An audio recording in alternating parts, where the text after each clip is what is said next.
Welcome to our channel. Today we how to back up a custodial withdrawal ledger for Fidelity Crypto. Detailed guide step by step clearly. To begin, log into your Fidelity account using your credentials. Navigate to the crypto section in your Fidelity dashboard. Locate the custodial withdrawal ledger within the crypto overview page. Click on the withdrawal ledger to access the detailed transaction history. Review the entries to ensure all transactions are accounted for. Once you're satisfied with the information displayed, look for the option to export or download the ledger. Select the desired format for the export, commonly offered as CSV or PDF. If prompted, choose the date range for the data you want to include in the backup. Initiate the download process and wait for the file to save to your device. After downloading, locate the file in your device's designated Downloads folder. Open the file to verify that all necessary information is captured. For added security, consider storing the backup on an external drive or cloud service. Label the file clearly with the date and type of information for easy future reference. Regularly schedule backups of your custodial withdrawal ledger to ensure up-to-date records.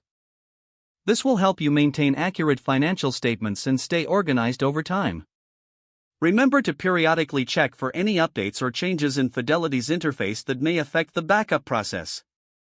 If the page does not load, refresh the browser or try again in a private or incognito window. Make sure you are using the correct email address, then retype it carefully to avoid small typos. If your password is not accepted, use the reset option and create a new strong password you can remember. Check your spam folder for verification or security emails, then complete any requested confirmation steps.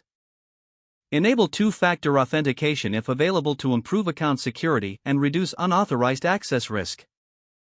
After signing in, review your profile details so your contact information and settings are accurate and current. If you see an error message, note it down and try again after restarting your device and internet connection.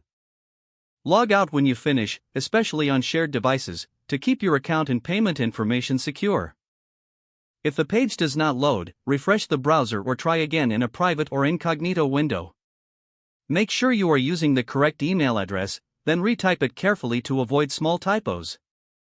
If your password is not accepted, use the reset option and create a new strong password you can remember. Check your spam folder for verification or security emails, then complete any requested confirmation steps. Don't forget to like this video and subscribe to our channel for more step-by-step tech guides.